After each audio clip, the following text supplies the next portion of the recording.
Everyone,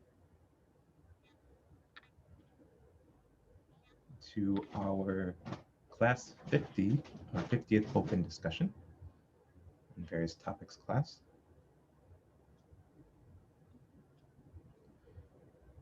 As per usual, open discussions, you can ask any questions you may have either in the Zoom or on YouTube in the chat.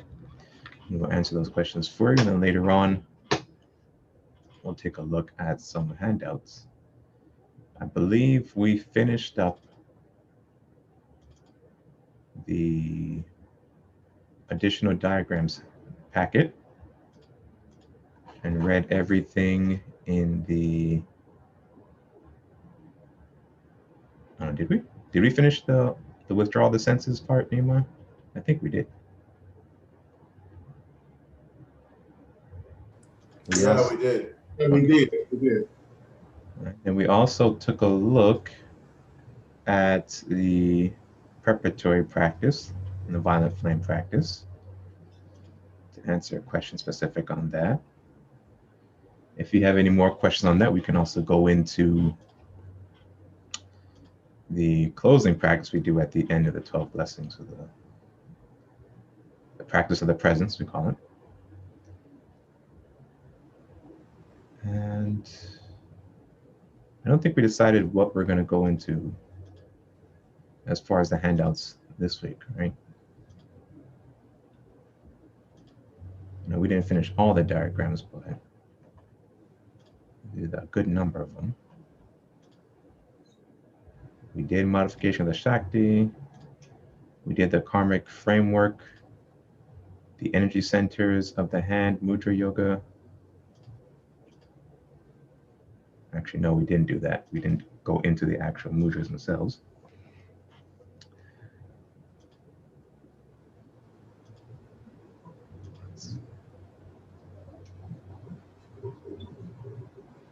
The impurity traits of the lower chakras, we did that, or as we talked about it throughout the other diagrams.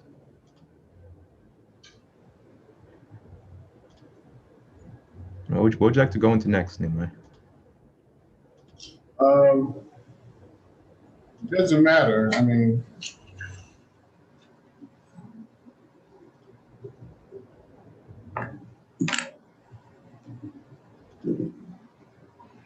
you got the easiest thing to go into when you have the diagrams, I guess, I would think.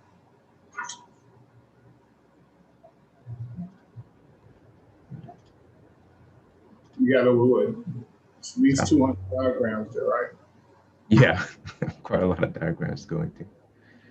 But in the group of handouts that are in the Zoom folder, I don't think we've done this one yet, the energy centers of the hands.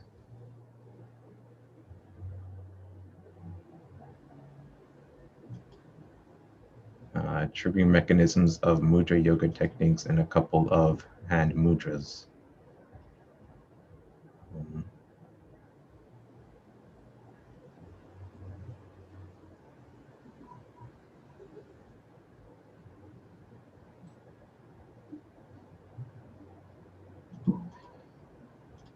The remaining handouts are practice specific. So there's this one here. We read through this one last time, imagination and the violent flame. We didn't do the practice of the presence. But I think it will. So we'll do this one today. And then we'll go into the energy centers of the hands. And then from that, we can transition into a discussion on prayer. And then that will give everyone a complete system of tools you can use for your spiritual development. You'll have the violent flame visualization, the practice of the presence. You'll have some mudras. You'll have some prayers that you can use along with the 12 blessings or other prayer techniques that you may want to incorporate, and you'll have a complete system there.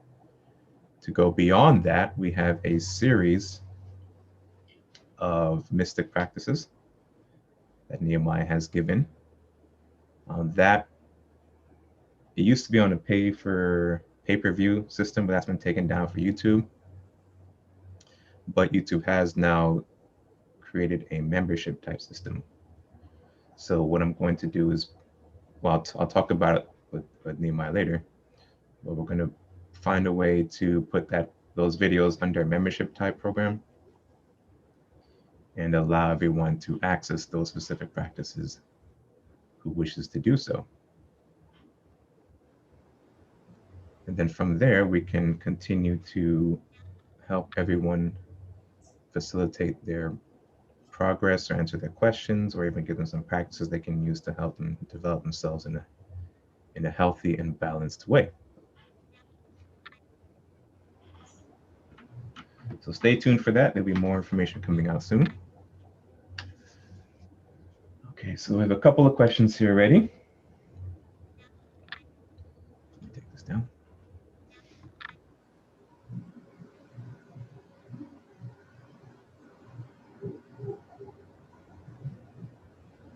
Can you speak on the paths of the north and south that are spoken of in the Upanishads? For example, the path of the south leads to the realm of the ancestors.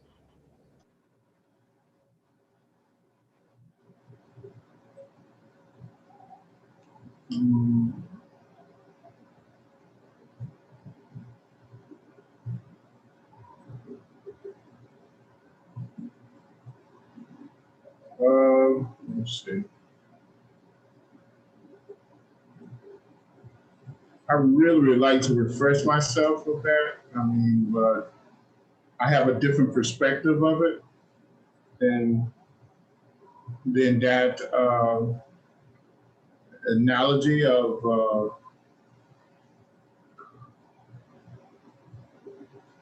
the Pandora princess and the battle between Arjuna and his family of the north. So,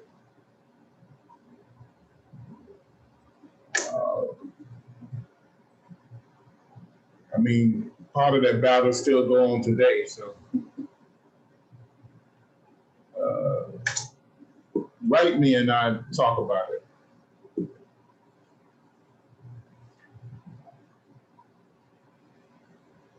And you could call me too. My phone is listed.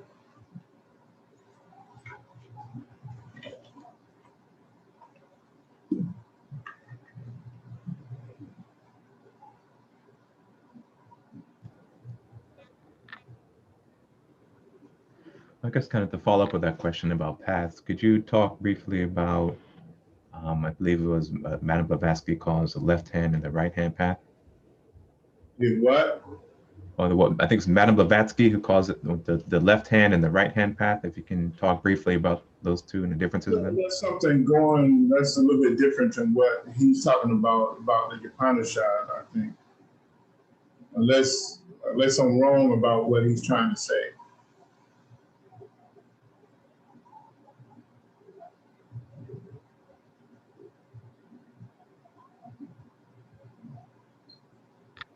And another question is, when we reincarnate, do we reincarnate through the same bloodline? No, not necessarily. Sometimes you do, and because you have unfinished work. A lot of times you do because you have unfinished work, or or you're connected to a group of people that need to work something out together karmically. Or some people may have a mission and they may have resources in that family that they need to continue to reincarnate into in order to finish a particular job and use those resources that's available to them.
Are there any additional questions? Any more questions?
If someone wanted to focus on healing the three lower chakras, what would be the most essential tools or practices?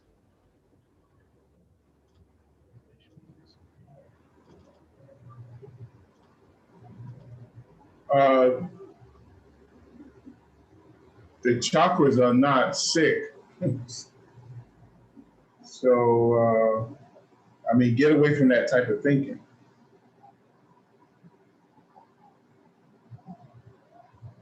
The chakras work perfectly. It's the instruments, it's the vehicles of expression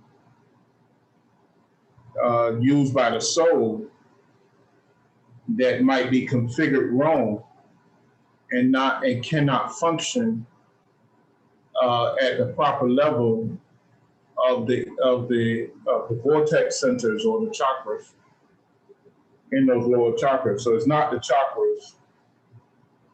It's the lower self or the lower consciousness of yourself, which is those vehicles of expression of the soul that need to be uh, corrected or fine tuned so that they can work through the chakras. And we give that to at every class. We talk about mantra, prayer, pranayama, and with those correct visualization and imagination. All those practices you have to be able to imagine, and you have to be able to visualize positive energy flow. All those things clear up the knotty pathways of those vehicles of expression um, that we're working through, and then they can properly uh, work through and manipulate the energy coming through the chakras.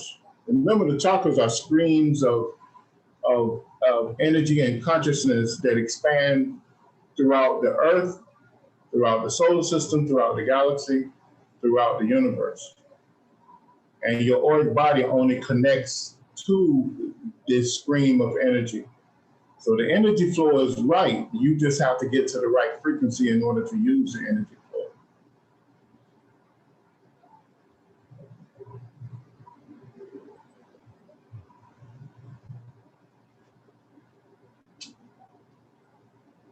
I hope that answers your question.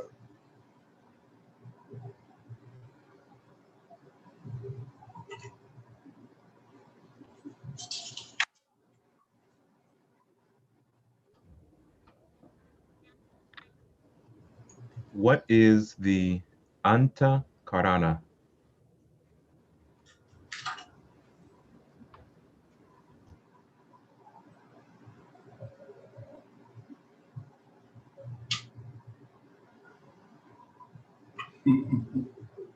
I can't remember.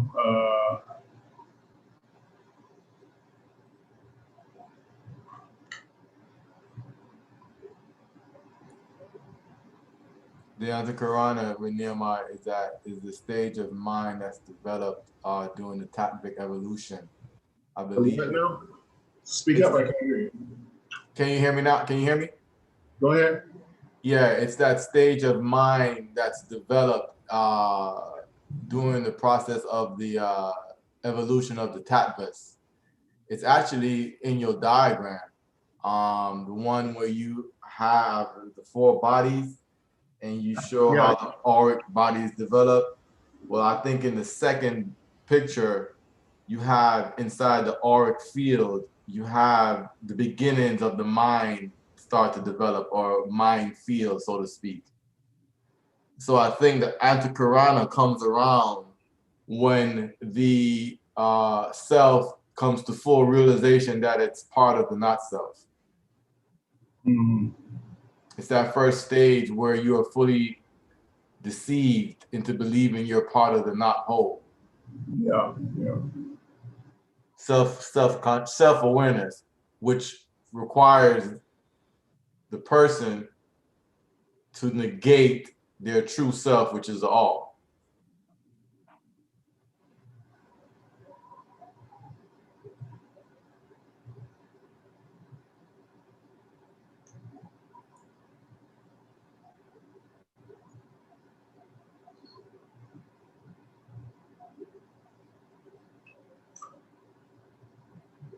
Yeah, I remember now, yes.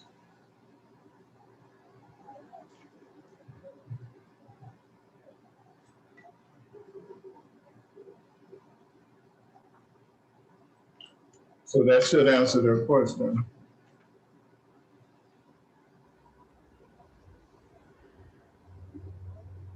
Will there be a significant spiritual collective advancement in this lifetime? Who knows? I think man is moving towards that already. You can see how government is shaping up and how religions are trying to look past certain prejudice and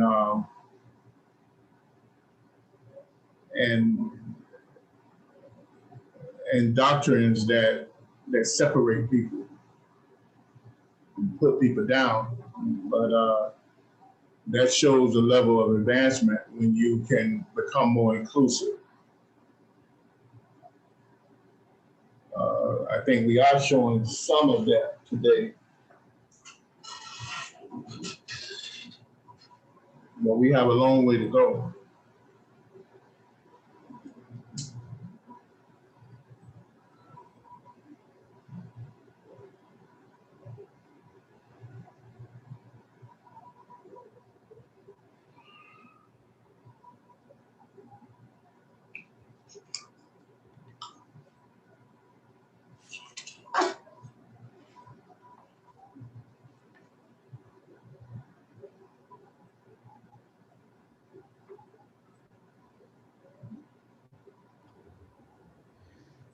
Okay. Can we discuss the duality of mind, or the me, myself, and I am?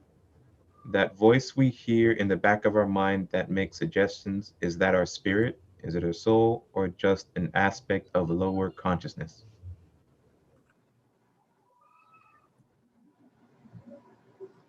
I mean, we have. I reference some of the Hindu, well, not the Sanskrit terminology, but I like to teach from more English perspective, describing what the Sanskrit tell us. And basically, we have 4 major levels of mind. and each level can be broken up into different aspects. The top level is the supra conscious mind, and that level of mind is the level of mind that the soul uses to communicate with the spirit, in a sense. And that level of mind is that great watcher, or endless potential. That part of the mind is connected to the endless potential, because the soul resides there and uses that mind. And the auric and the higher levels of the auric body of the soul use that type of mind. Then you have the super conscious mind. And the super conscious mind is that mind probably made up from the upper chakra levels, and it pervades the whole body because it's the commander of the whole body.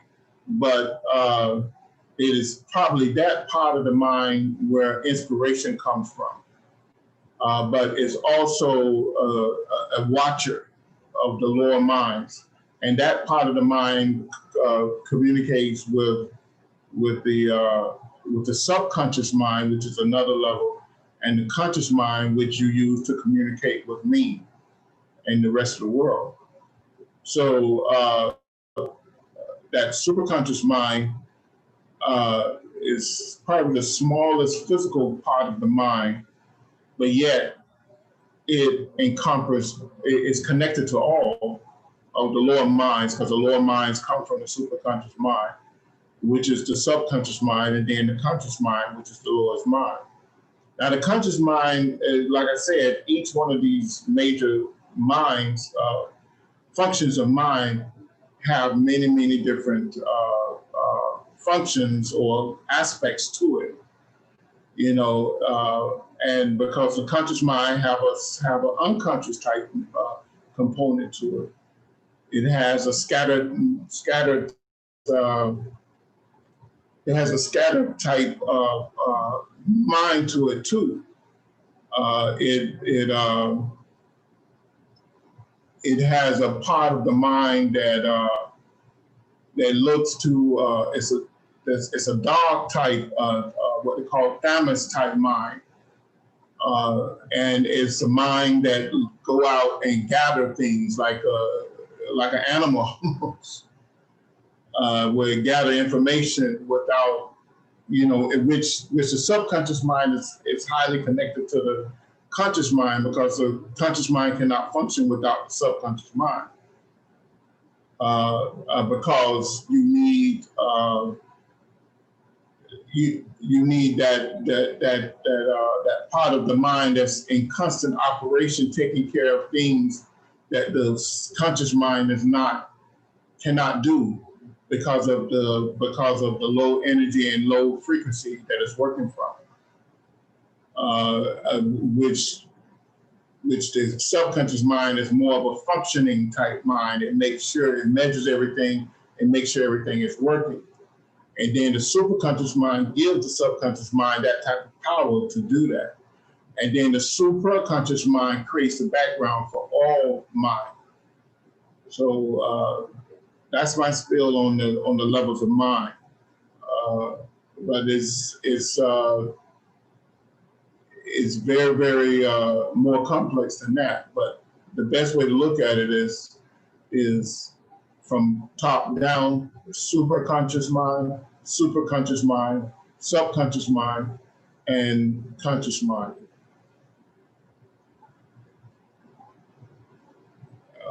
Hope that answered the question.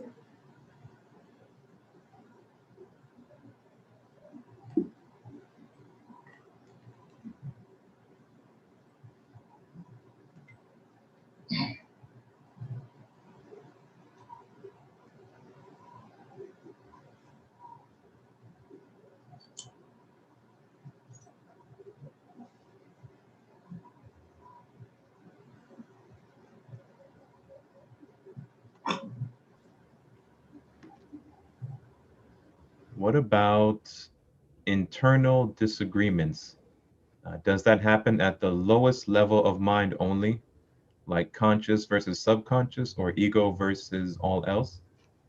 Well, that happened at the conscious mind, the conscious mind. The subconscious mind is aware of the law.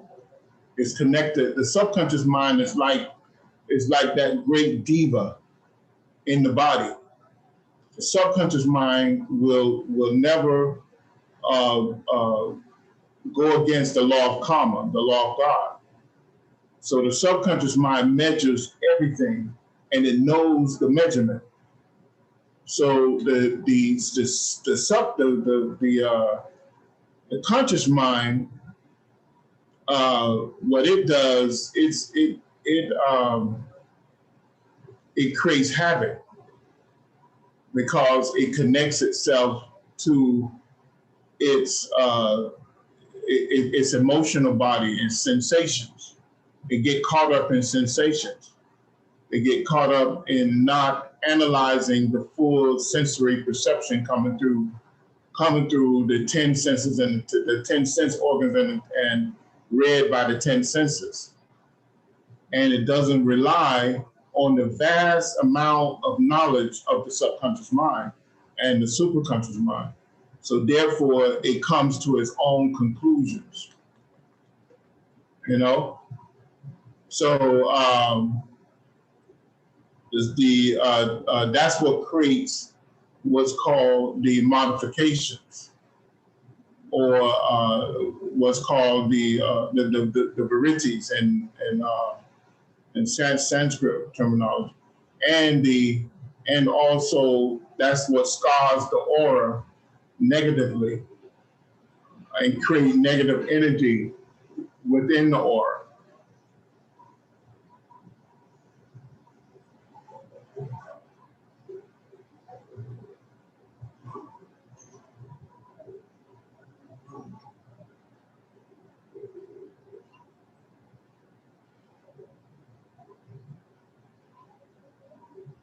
I hope that answers your question.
Okay, so there's quite a few more people joining us. Welcome. Again, today's class is an open discussion.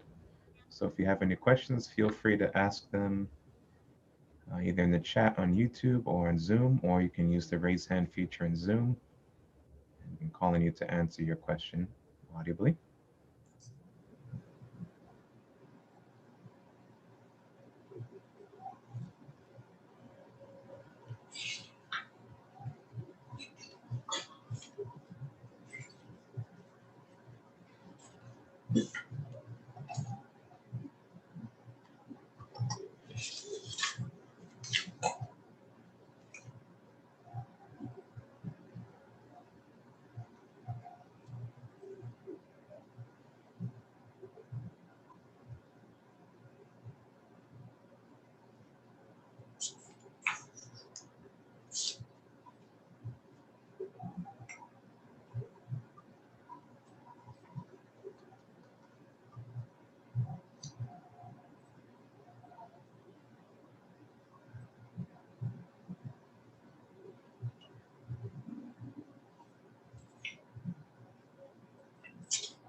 Yeah, in regard to the last question, Dr. King gave a lecture tape.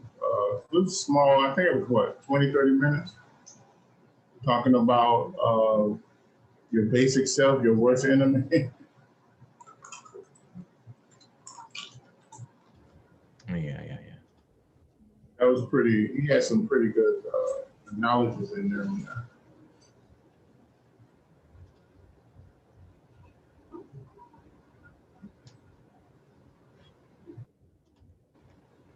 He also has one called Man's Mind. Huh? He also has one called Man's Mind. But I'm saying he had one called Man's Mind, he had one called Your Basic Self, Your Worst Enemy, too. I don't know if Your Basic Self, Your Worst Enemy was part of his A series or not, but it was a good lecture tape.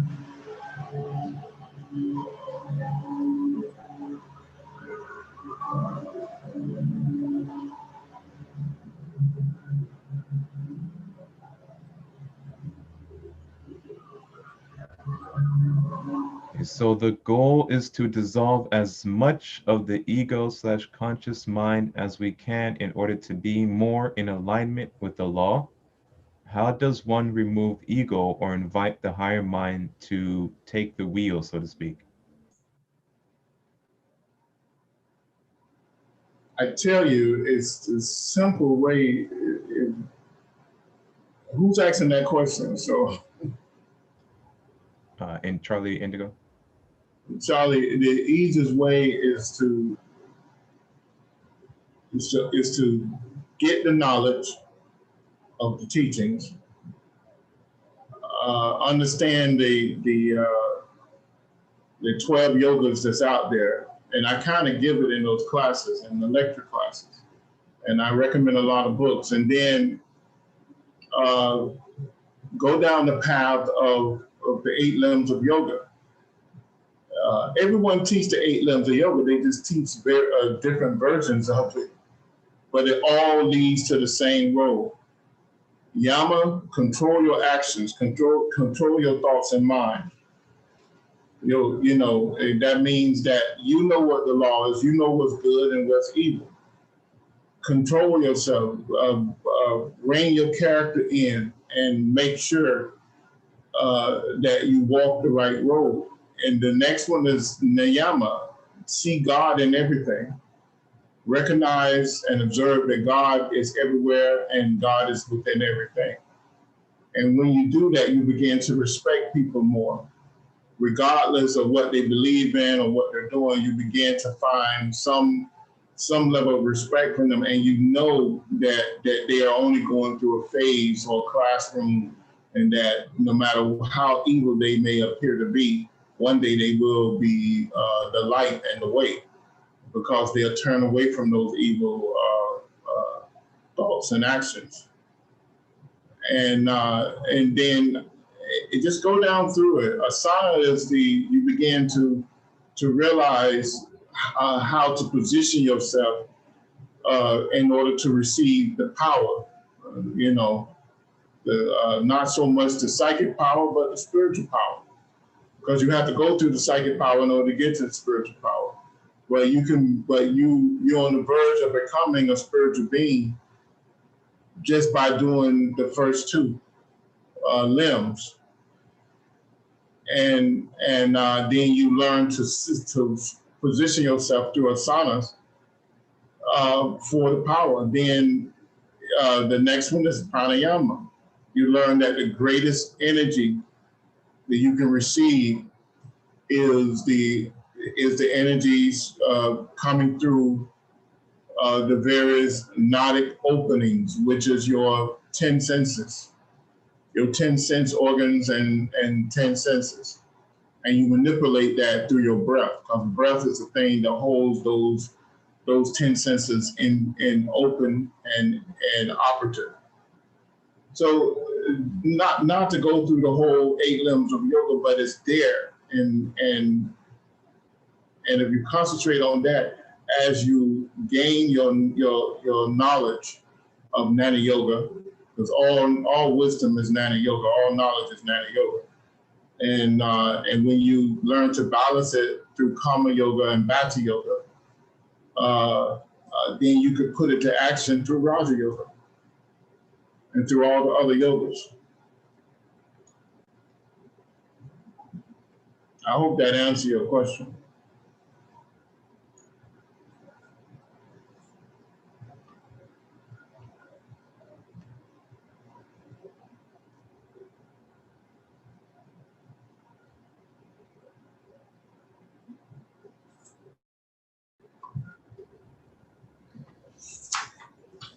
And the next question, let's see.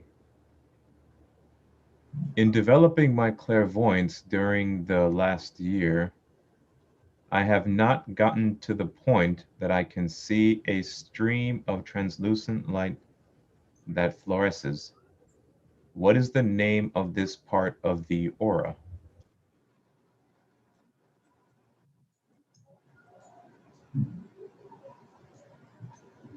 The lights in the aura, there's no specific name. There's all different people describe it in different ways. I would tell you, do not concentrate on developing the clairvoyance so much. Concentrate on balancing the energies in the body, and the clairvoyance will come on all different levels. You'll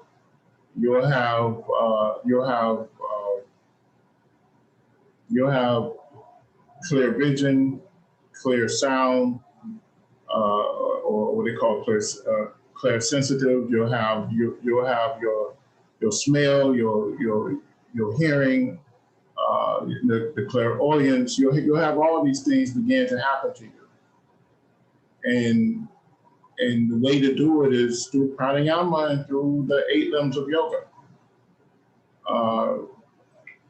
But in order to perfect them, you'll have to take on certain techniques in order to enhance those different sense organs and sensory perception.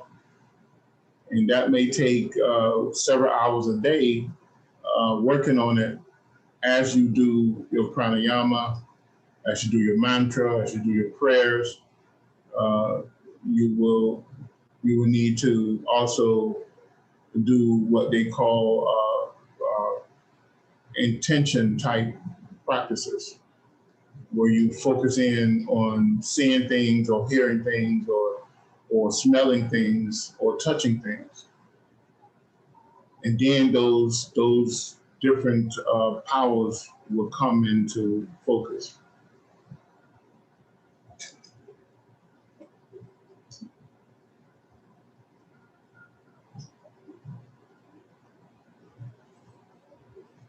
Now, some people never see certain layers of the aura, I'll tell you that, but it might be their karmic pattern too. Or it might be certain phobias, or it could be a lot of things. But they have to clear all that up in order to be able to move on.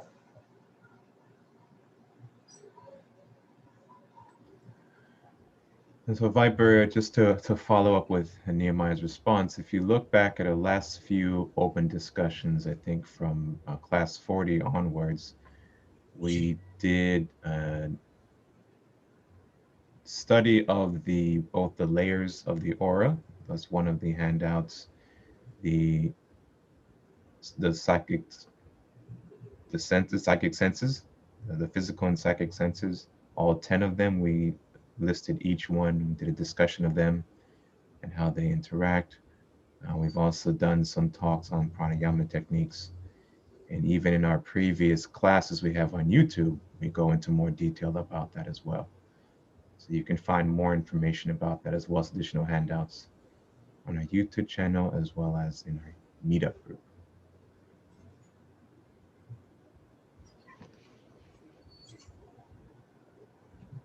Are there any additional questions?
Viper, are you asking if those practices are beneficial?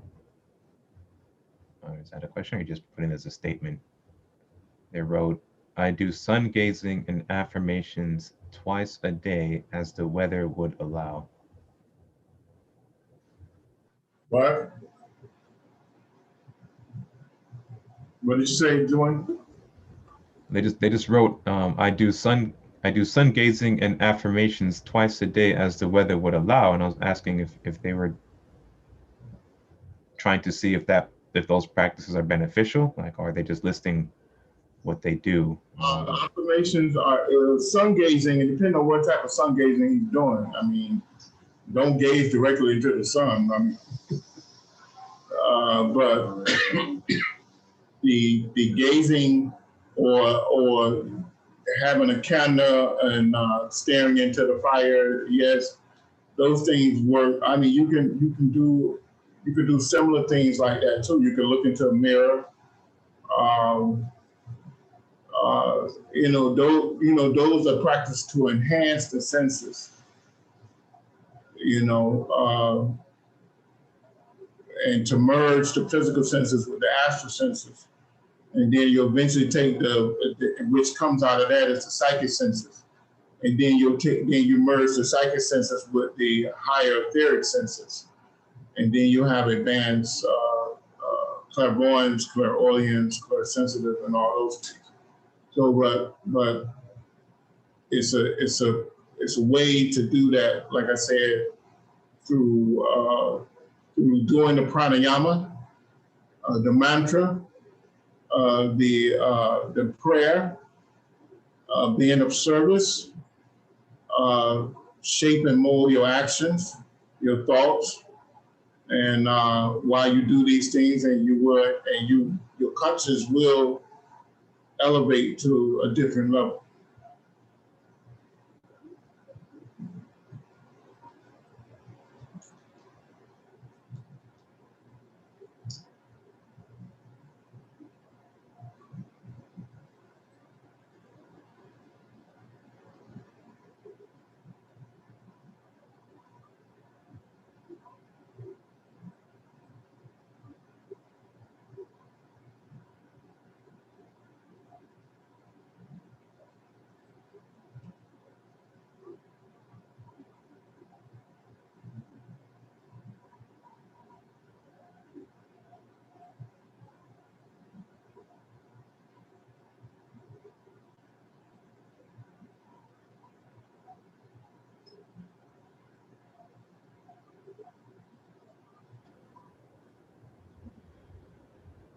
Okay. So Charlie has a question for, I guess, for other students. I have a question for the other students. How do you guys structure your day to get real results? Does anyone want to share experiences, symptoms, or milestones? How much time do you spend daily for development? So you don't have to share anything personal, maybe just go into how you structure your day, maybe.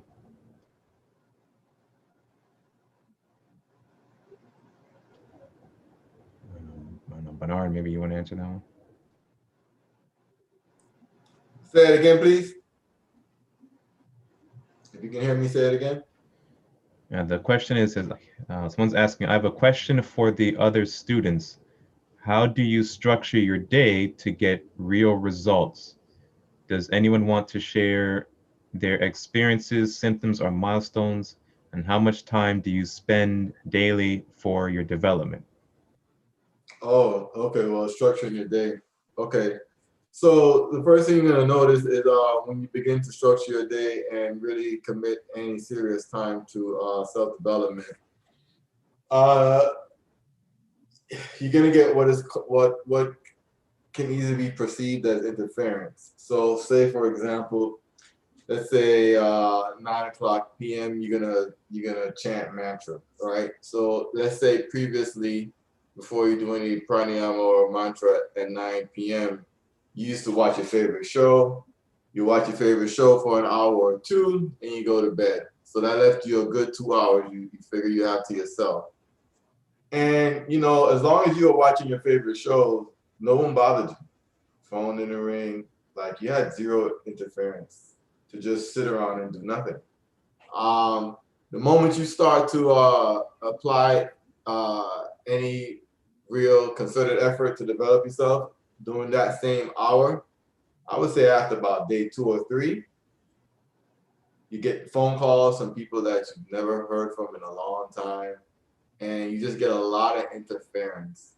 And you know, people run away with this and thinking it's the devil or the dark forces getting in their way, but it's really your basic self really fighting you, because it knows that if you continue down this road, eventually it's going to have to take heed to your higher self that you're actually trying to develop or reach.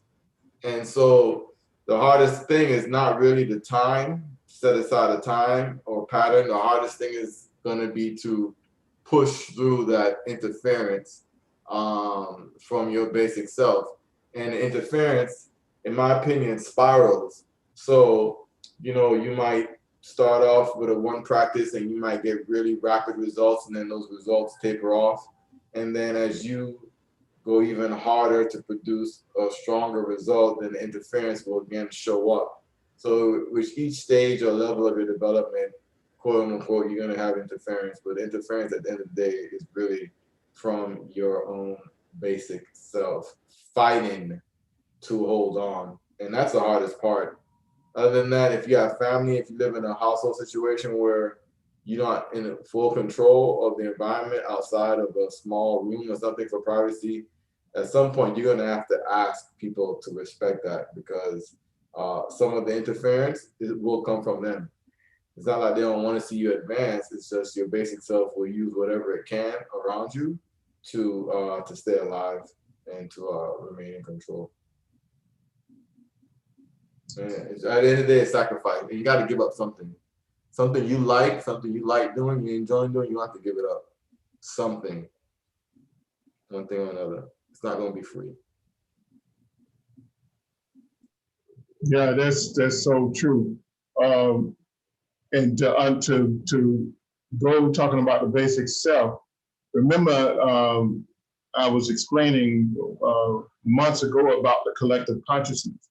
When you're living with people, you all have a collective consciousness.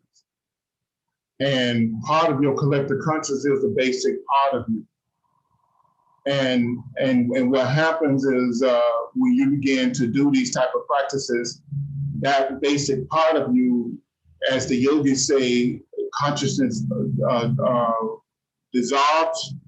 That part of your consciousness begins to dissolve, and it loses its anchor in the physical world, in the mental astrophysical world, and a higher level of consciousness.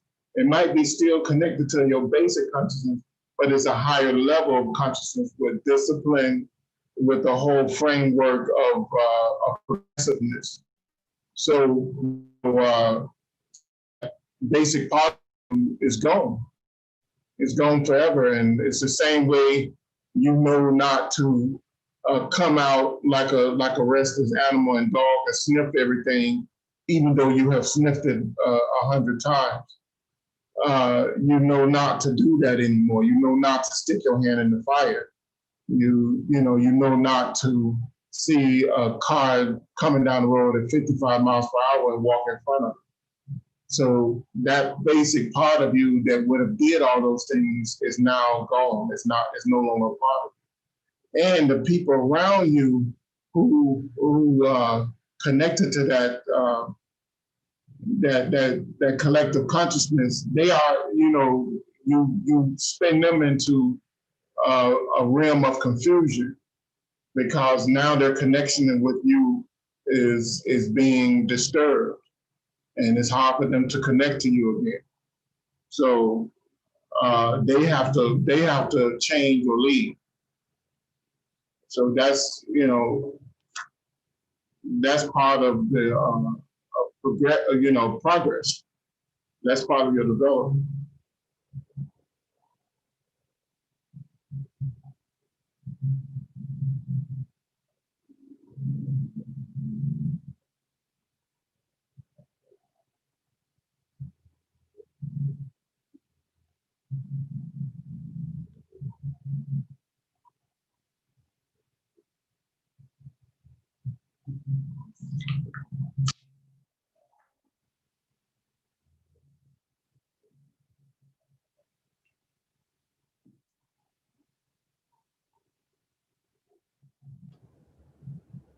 Okay. So there you go. A couple of good answers there for you, Charlie. In, I guess, in regards to structure, in the past, Nehemiah has told us about the the pranas. I believe we say it was every 32 minutes the sun releases a different prana, Nehemiah. Yeah. And so, what Nehemiah taught us is that if you were to do, let's say, pranayama for about 2.5 hours, you will get all 5 pranas during that session. Or to do your pranayama at the same time every day, then you would get all 5 pranas as well, even for a few minutes. Also, he taught us about waking up early to do your practices. Like the best time to do your practices was between 3 and 5 a.m. or 3 and 6 a.m. And that's it's called the hour of Brahma. So you could wake up around 4 a.m. and do your practices when everybody's still asleep, and you can get some time quiet to yourself. So he's given us several tips like that on how the best way to structure our daily practice. But the main thing was to maintain a daily regimen, do your practice at the same time, in the same space, like Bernard was talking about, maybe a little corner to set up an altar in a specific room just for that. It'll help you out a lot. Any further questions? Another thing too, Swami Sivananda has a book. Um, I think it's called Yoga Lessons and Practices, where he give a daily regimen that they would do in their that he gave his students years ago, who were serious students who wanted to practice all day long, or at least a good portion of the day. And you could take that and maybe make it fit your daily life too as well. It's on our website. The book is on our website. Back in the day, I did it. I started when I was just a child, a teenager. I was around 11 or 12 years old, and I would do morning and evening. So, and then I began to focus more on the evening than the mornings, because it was so much going on in the morning, and it was hard for me to wake up at 3 a.m. So I began to do it in the afternoon. But whatever you do, stick to it and make it the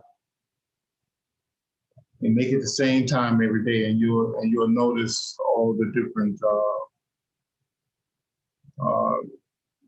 rewards and treats from coming from doing it at the same time every day. Your body will long for it, not only your physical body, your astral body, once you begin to take control of it. Oh yeah, Neil, can I just echo something on what you and Dwayne just said about your body longing for that? Mm-hmm. Yeah, so I forgot to include what Nehemiah said, and that's actually one of the first things you notice, and it's really a sign of a lot of progress. If anybody has ever exercised before, or gone from being like pretty I guess, not moving around much to incorporating a strict exercise regimen, especially with something like running, that's really difficult sometimes when you first start out. Eventually your body will call for it.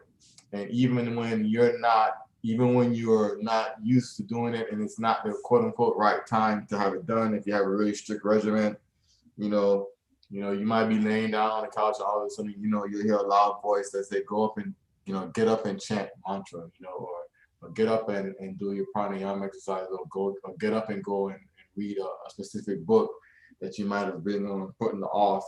And when you get to that stage, I think that's when you know you have made really good progress. And then at that point too, the environment around you begins to change, and then everything that you have, I guess, exposed while you were doing that practice also responds to you as well. So what used to take you 20, 30 minutes to get into a good rhythm now takes 5, you know? And then the pace or the acceleration of development is not linear. It's very much exponential, and it grows really, really fast. But that's, I think, what Nehemiah said earlier, is when your body calls for it and your mind calls for it, when it's out of bounds of your routine, that's when you reach, I think, a major milestone. And at that point, if you take advantage of it, then I think you will go even further when you listen to your higher self actually, egging you on, so to speak, urging you to do it.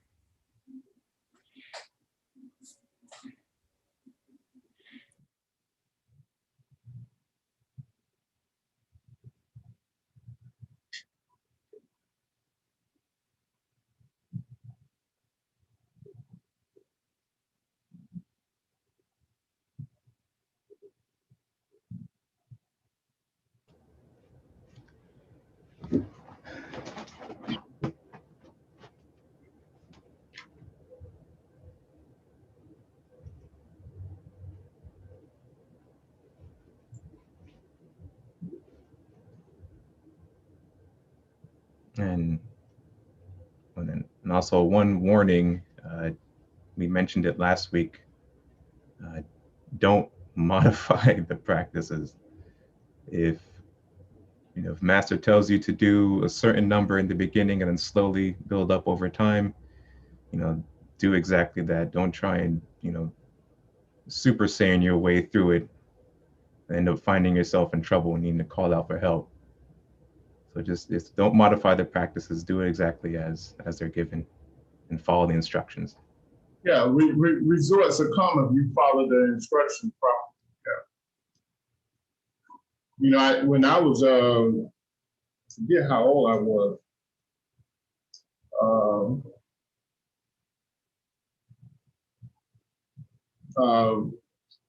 but it was like this. It was like the second time I started my regiments, and I would mark the date on the calendar. I would keep everything I would do precisely, and when I first started my practice on daily, I messed up, and I felt really bad, and so I started over again, and with that time I really got into it, and I really put everything into it.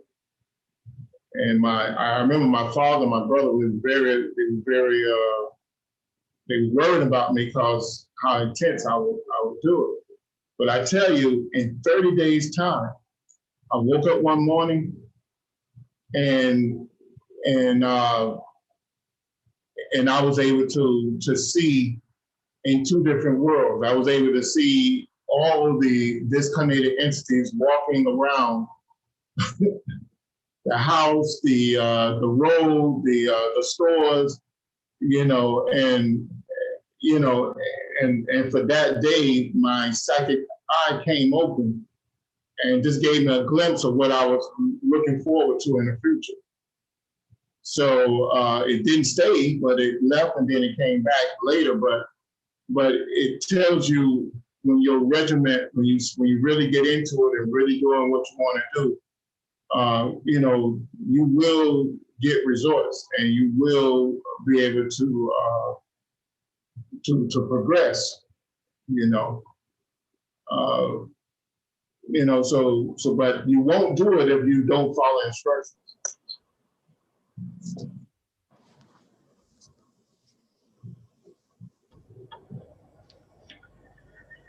Okay, question, how do you keep your risen state of mind during the day?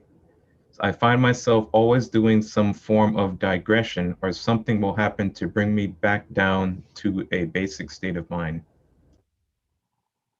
Well, the whole thing is intent, I think. And you're not going, what's the best way to say this? Um, a frame of mind and a way of looking at things will have to become almost instinct or become a momentum about it. It's not that you shouldn't force yourself to think a certain way. It should become a natural thing. And when you and when it become a natural thing, then your mind or your conscience has risen to that level.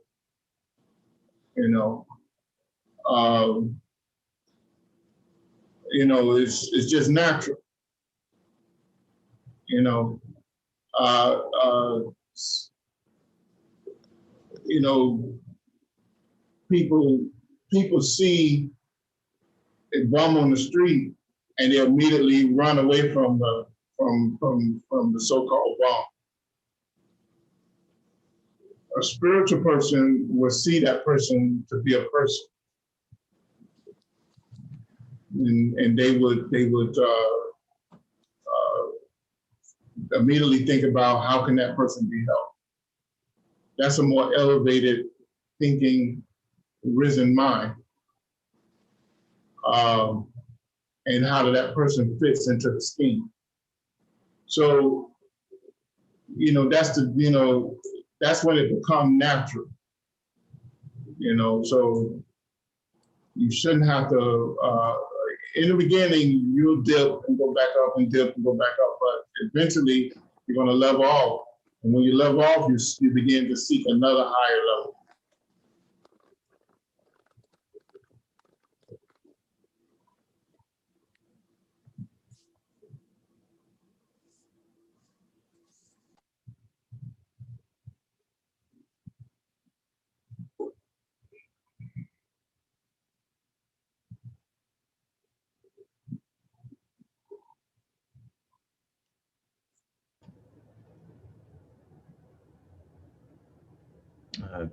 Sky, did you have a question?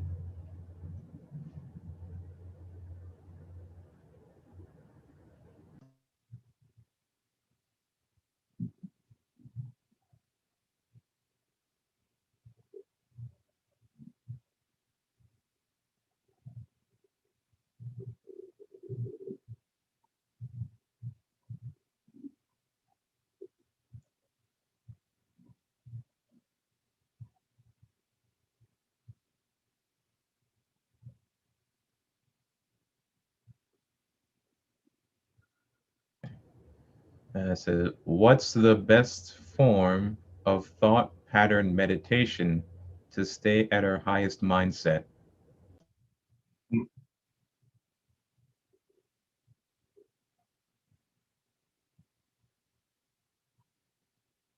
And I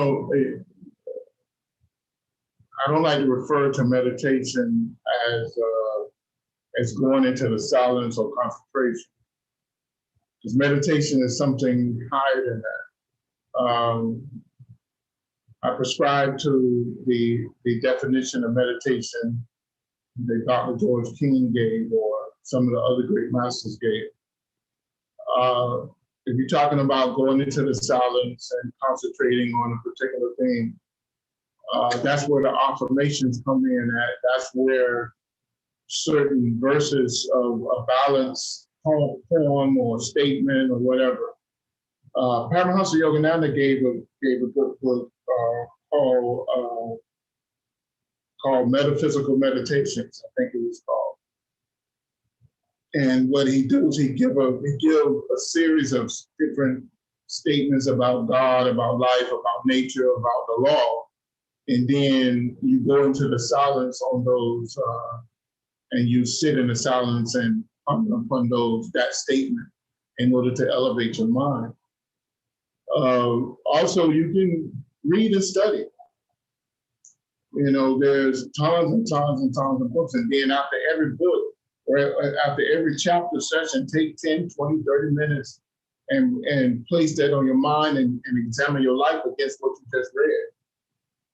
And the precepts and the understanding of what you just read, you will begin to understand better if you compare it to yourself and to the people around you. That is Nani Yoga and Kama Yoga and Bhaja Yoga route into it when you do that.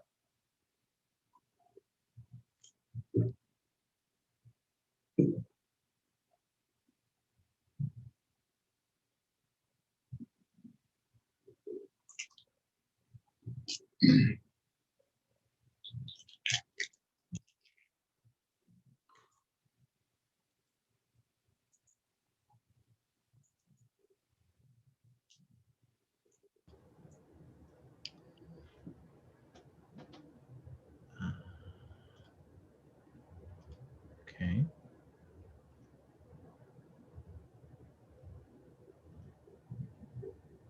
So I think now would be a good time to move into the handouts. But you can still ask any questions you may have, and we can address those as we go along.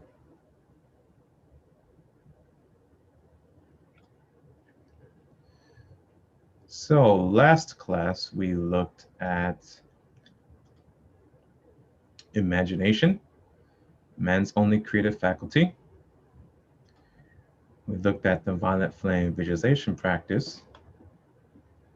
And to finish this off, we will look at the practice of the presence.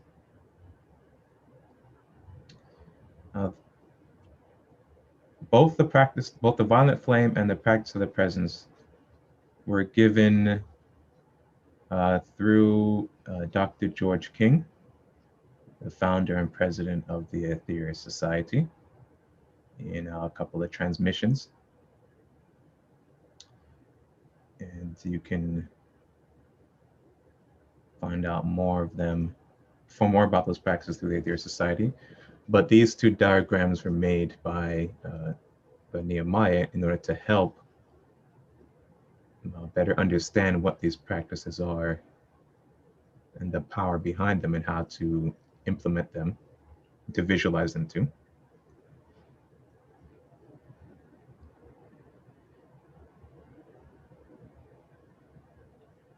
So the practice of the presence is what we use at not just the 12 blessings, but many practices that we do. We sometimes use at the end, or sometimes we do it in the beginning. It all depends on what you're trying to accomplish. But usually during our 12 blessings practice, we'll do the violet flame as a preparatory practice, which is page 2, this one. And then we'll move into, mantra, prayer, and so forth. And at the end, we'll close with the practice of the presence visualization. All right, so let's go into it. So as you can see on the left-hand side in step 1, you can either do this standing up or seated. If you're standing up, you see you have your hands down to your sides, and if you look here, you'll see it's called the ceiling mudra, and I believe that's one of the ones given in the Ati mudra. That's what's being used here, down to your sides, and usually you can be either facing the east or facing the north, but if that's not possible, any direction is fine. If you're seated, then you would have your hands on top of your knees. And step 1 is to imagine and visualize a brilliant white light coming down from the Earth's atmosphere. You'd see this brilliant and magnificent white light as it descends upon your head and allow it to radiate the brain. Bring the white light down to the neck, the shoulders, and down into the heart center. And allow it to fill the heart center. The heart center is located about a couple inches in front of the breastbone. So you can visualize the white light coming down and then out the chest into the heart center and filling it up. Just hold this visualization in place, and then move your imagination down to the Mother Earth, or to the Logos of this earth, and then make a reverent request to this great and divine goddess, the Mother Earth, for her violet flame of protection and transmutation. So if you look at the step 1 depiction on the left-hand side, you'll see it shown out here. You visualize the white light coming down, and then place it into the heart center, and then move your concentration down to the center, to the Logos of the earth, to the Mother of the earth. And you make a request for her violet flame. And step 2, imagine and visualize this violet flame of protection ascending upwards through the layers of the earth, through your feet, your legs, up towards the heart chakra. This violet flame stretching all the way up from the Logos of the Mother Earth. And then see this violet flame penetrate through every molecule of your being, all the way up to the heart chakra. With your imagination and visualization, allow the violet flame to amalgamate or mix together with the white flame, with the white light at the heart center. Okay, so you see here in step 2 of this visualization, you bring the violet flame up through your body, through your auric structure, and then move it outwards into the heart center and mix it together with the white light that is already there from step 1.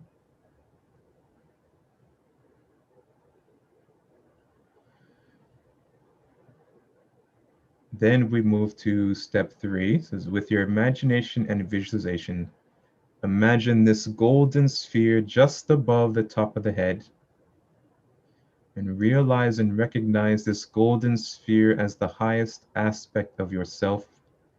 It is the real you, that part of you that has the all-knowledge space and all the knowledge and wisdom you need in all of your countless lives.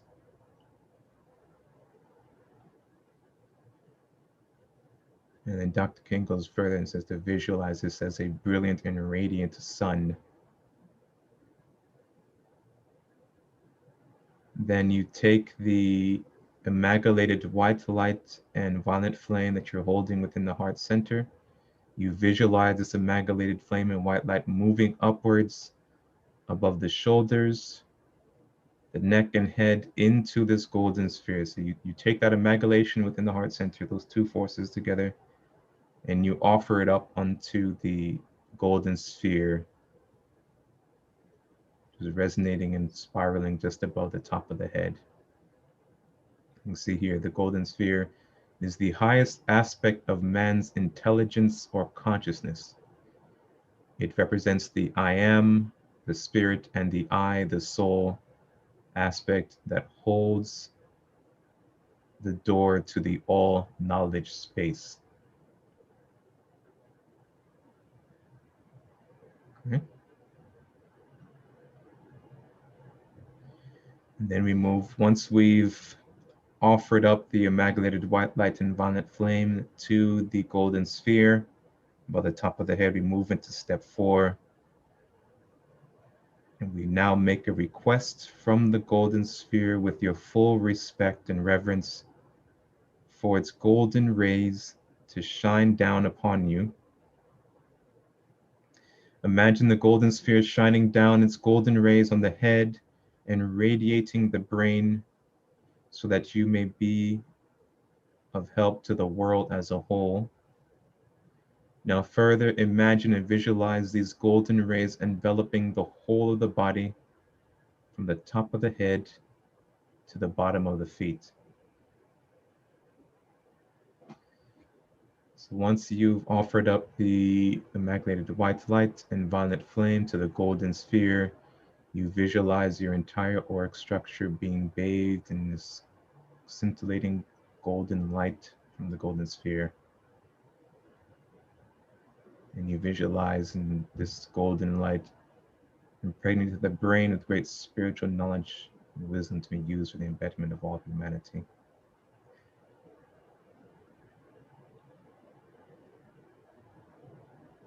And Then after you've completed that practice, is that here? No, it's not here.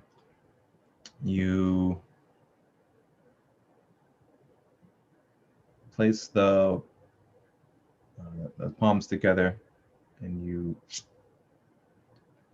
brush your palms against each other and say quiet to yourself, "So it is done," and then that'll complete the practice.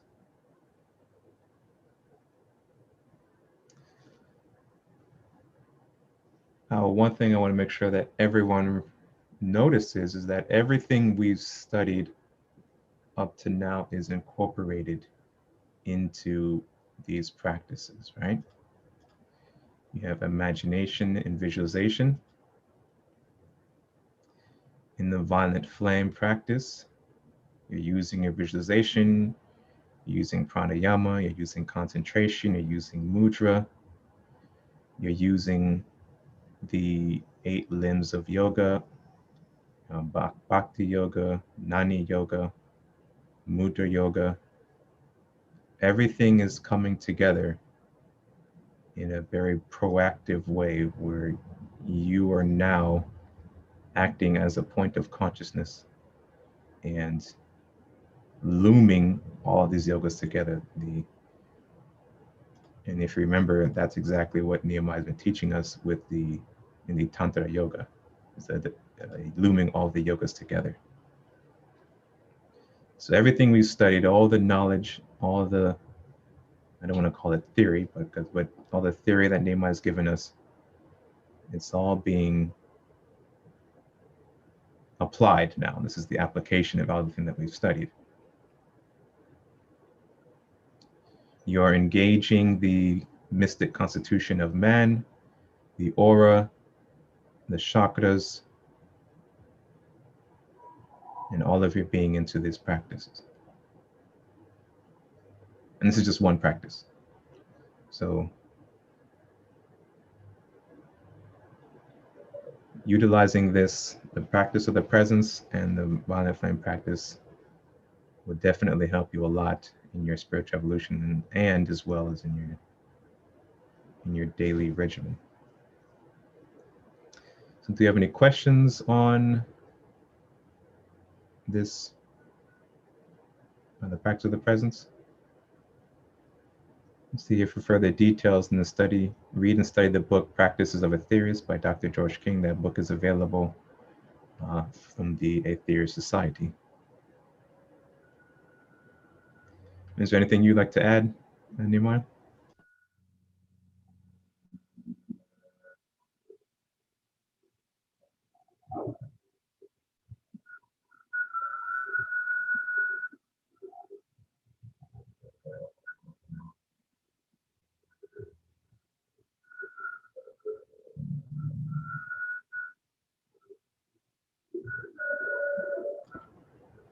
Nehemiah, are you there?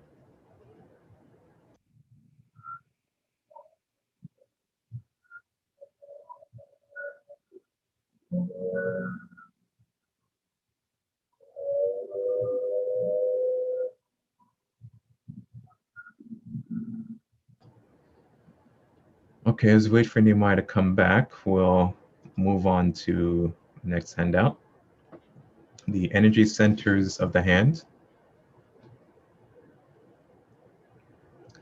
And so now with this, we'll take an in-depth look at the makeup of the palms of the hands, and how in there is reflected the elements, the tattvic prana states, the major pranas, and the associated chakras. We're also diving into the science of mudra yoga and see how it can help us in our practices. So start up here at the top, the energy centers of the hand. In the practice of mudra yoga, the whole body, mind, and soul is used in this technique. The fingers, hands, and arms and arm positions are the main focus of mudra yoga. The head, legs, breath, and right mental visualization are also used in Mudra Yoga. The reason why the main focus is placed on the fingers, hands, and arm positions is that the hands are links to at least 5 of the major chakras along the spinal column. Each finger is not only linked to the chakras, but to the flow of the 5 major pranas. The fingers and hands also represent the elements of the earth. During the actual technique of the mudras, the arms are used to align the finger and hands with the flow of pranas and the mental projections emerging from the major chakras along the spinal column. The following table shows the finger relationships to the psychic centers, elements, tattvic pranic states, the 5 major pranas, and the associated chakras with each particular finger.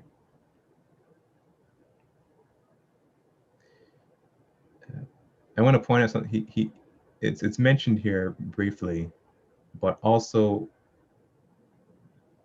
Hatha Yoga is Mudra Yoga. Each of the asanas are mudras as well. But for this particular study, we're mainly going to focus on the centers of the hands. So if you look here in the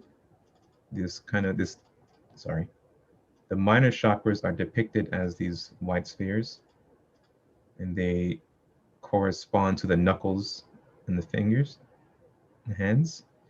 And then this black sphere represents a major chakra, psychic center, in the palm of the hands. It's actually in prayer, these centers, as well as the heart center, which we just talked about in the practice of the presence and violet flame and out. Those are the centers that we engage when we're doing prayer. We're engaging all the centers, but at least actively on our heart, we're using the major center in the palms, the minor centers in the fingers, and the heart center in the 6 inches in front of the breastbone. So if we look down here at this table, we have the thumb, which is tied to the earth element. The tattvic pranic state is Prithivi. The major prana is Apana, and it is associated with the base of the spine or the Muladhara chakra.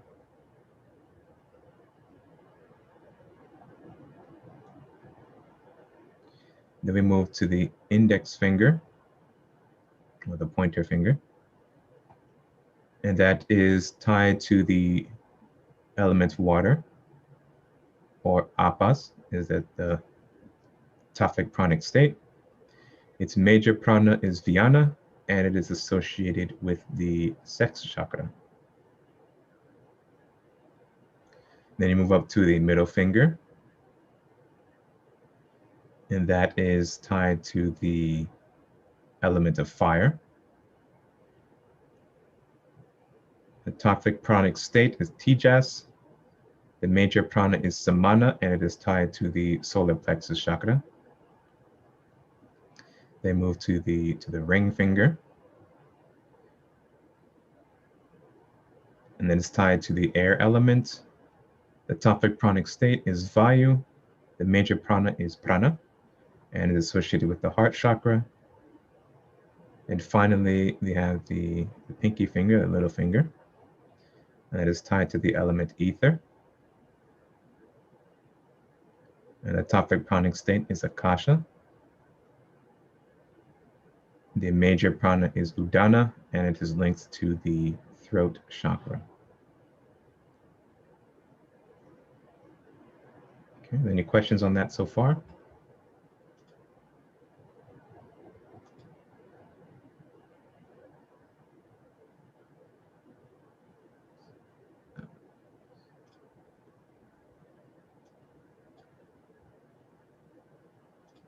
Oops.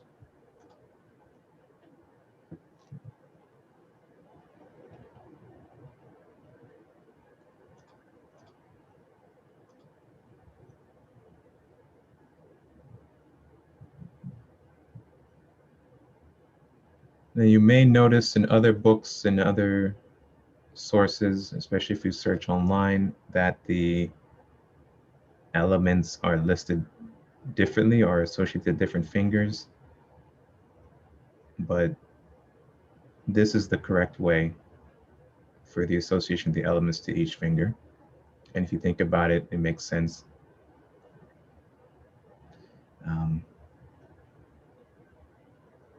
If you concentrate and contemplate on it, you'll see why it is correct in the way that it's depicted here. And this is the way that is depicted in the ancient teachings. And Nima has actually shown us the source of where he's pulled this information from. So this is the correct way that the elements should be associated with the respective fingers. Page 2, the triggering mechanisms of mudra techniques. So some different mudra techniques are Jnana Yoga, Karma Yoga, Bhakti Yoga, Pranayama methods, and visualization techniques. Jnana Yoga. The Sanskrit word Jnana means wisdom or knowledge. It denotes the wisdom of a subject, place, or object. Within everything, there's a sattvic lining or a level of pure consciousness that holds the wisdom of that particular thing. Jnana Yoga is union with God through wisdom. Okay. Then Karma Yoga, where the Sanskrit word karma means action, and all actions represent the framework of divine laws that operates as the pressures of creation that react to all movement. Its karma is the pressure that pushes all things towards conformity. Karma Yoga is union with God through actions. Bhakti Yoga. Bhakti in Sanskrit means devotion. The right knowledge or wisdom will lead you to the right karmic actions. Those right karmic actions will include devotion to God in everything and everyone.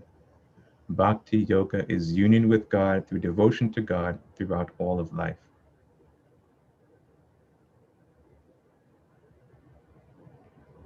Pranayama. Prana means subtle cosmic energies. Yama means control. The Sanskrit word pranayama means the control of subtle cosmic energies. On the physical level, the breath is used for the control of prana. On the mental level, it is directed through visualization and used to control prana. And then finally, visualization. Visualization is concentrated thought formations which aligns pranic and mental particles charged with a direction and purpose. The right knowledge, jnana, with the right actions, karma, and the right intent, bhakti, devotion to a cause, with the control of directed prana becomes the key to making mudra yoga technique work.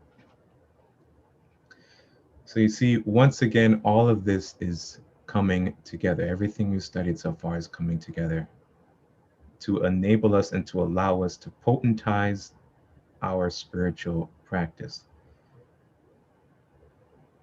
In prayer, we're using Jnana Yoga, we're using Karma Yoga, we're using Bhakti Yoga, we're using Pranayama, and we're using visualization. All of this combined into a simple technique to affect positive change, not just in ourselves, but in the world as a whole. Right? We take the wisdom of the teachings and the techniques, all this information, and we apply that knowledge into right action, karma, with a love of God in all things, bhakti, exercising a control of the pranic energies. We're bringing down that white light and pushing it out. We're pushing out that pranic energy, utilizing the tool of visualization to affect these spiritual practices. So it all comes together, and these combined are the triggering mechanisms that allow these techniques to work. This is the secret, the key behind, you know, positive spiritual development and yoga, really, union with God.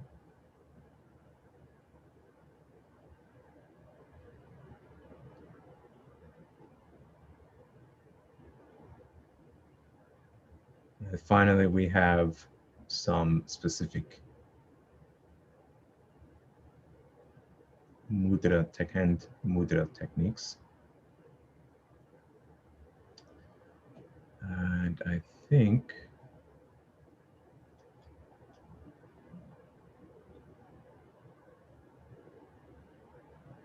we'll save this for next time. We're coming up to the 2-hour mark. We went over quite a bit today. So we'll leave a discussion on these specific mudras, hand mudras. I don't know if Nehemiah, are you back yet? Yeah, I'm here. Okay. Yeah, the also the pranayama and visualization, that's Raja Yoga. Yes, correct. So I know that. So something that Nehemiah has told us constantly in the past is that you really can't practice one of the limbs of yoga without incorporating all of the others. You may have a leaning towards one or a couple of the yoga systems, like either, you know, Jnana Yoga or Raj Yoga or Hatha Yoga or whatever, or Karma Yoga, but all the yogas are interconnected. And as you practice one, you are really affecting the entire system, incorporating the entire system. But the main thing I want everyone to get out of this is the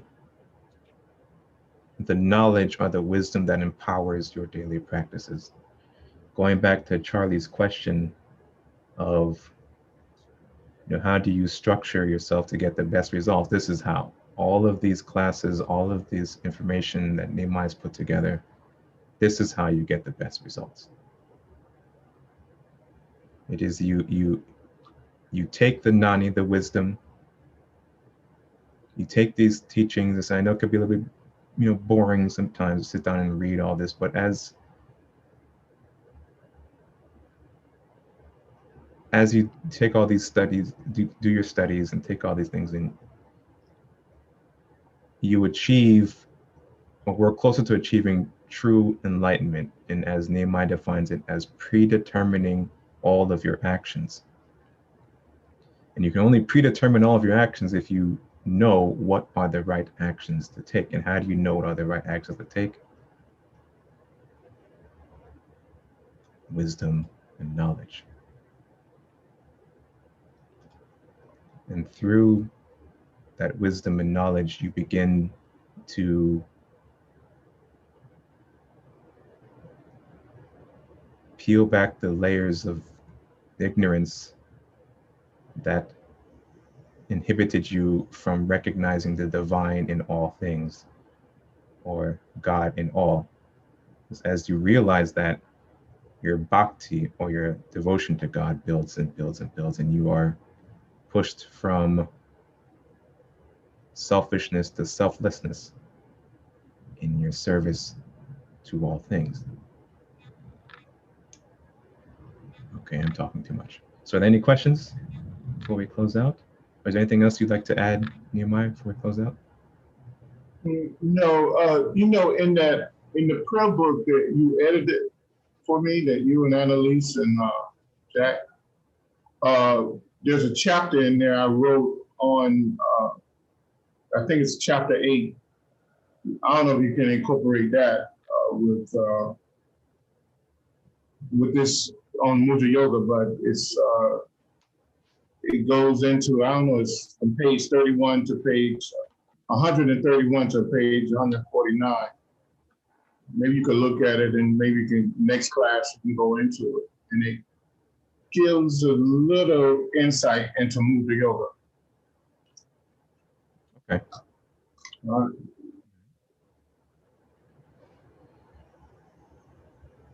So are there any final questions before we close out today's session? Again, all of these handouts are available in our shared Google Drive folder. And you can get that access to that link if you through our meetup. The link to our meetup is in the description under this video on YouTube. You can join the meetup, and then you'll have this. There's a direct link there in the announcement for each of these open discussion classes to the shared folder. You can access these handouts and follow along with us each week.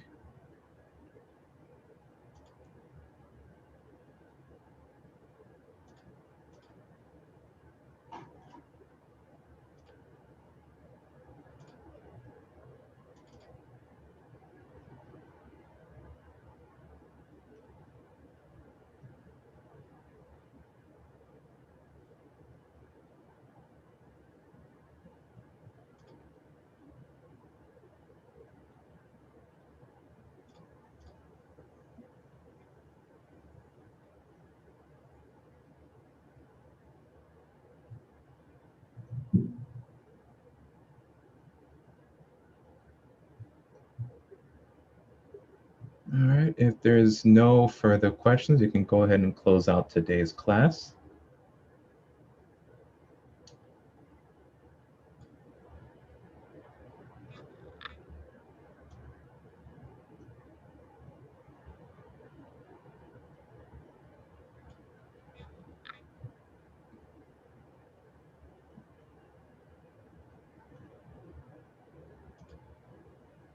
One second, let me see if I can find it here.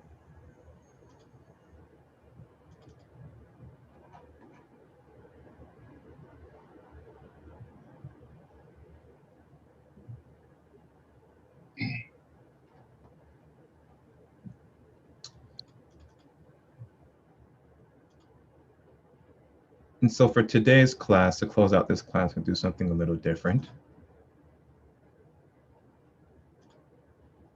This being our 50th open discussion,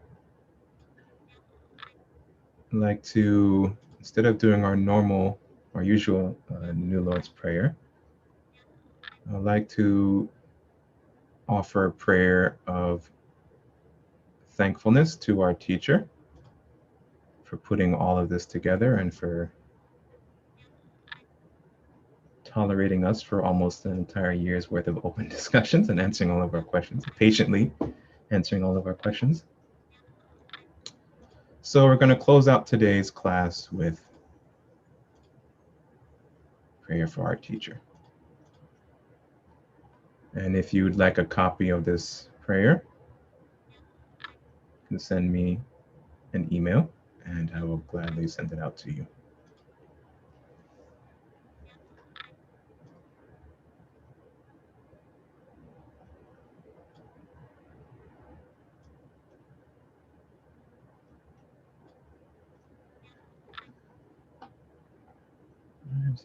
Hopefully you can all see that on your screen.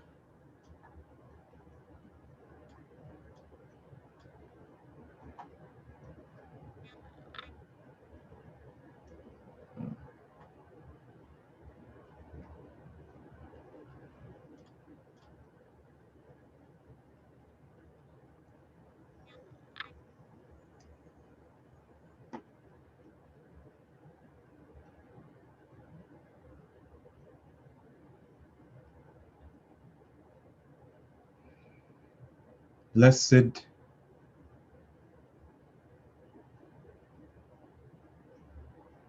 is our beloved spiritual teacher, mentor, guru, and friend, Nehemiah Davis.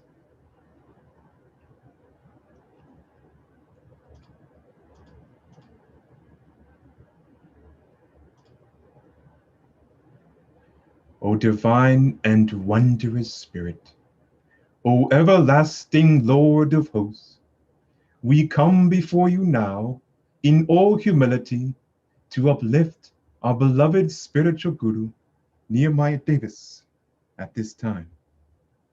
O everlasting Spirit, great is the love and sacrifice of this one who tirelessly gives of himself so that we may be delivered from the darkness of our ignorance into the all-embracing light of God.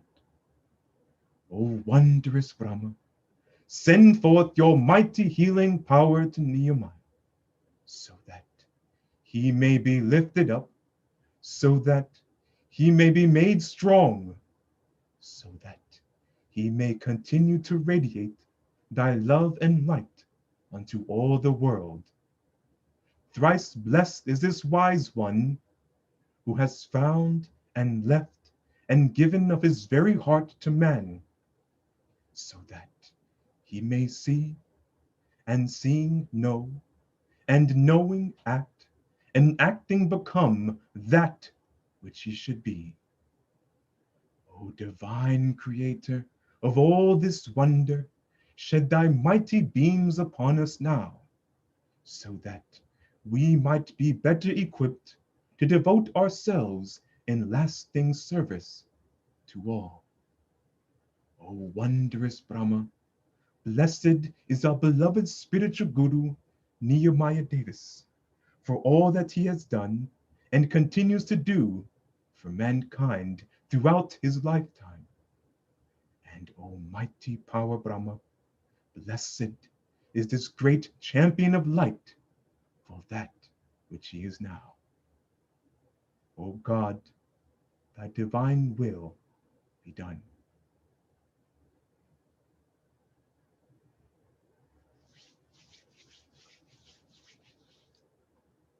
All right. And then there's the AUM, but I won't do that now. Thank you very much for joining us this week. And we'll see you next time. Have a wonderful week.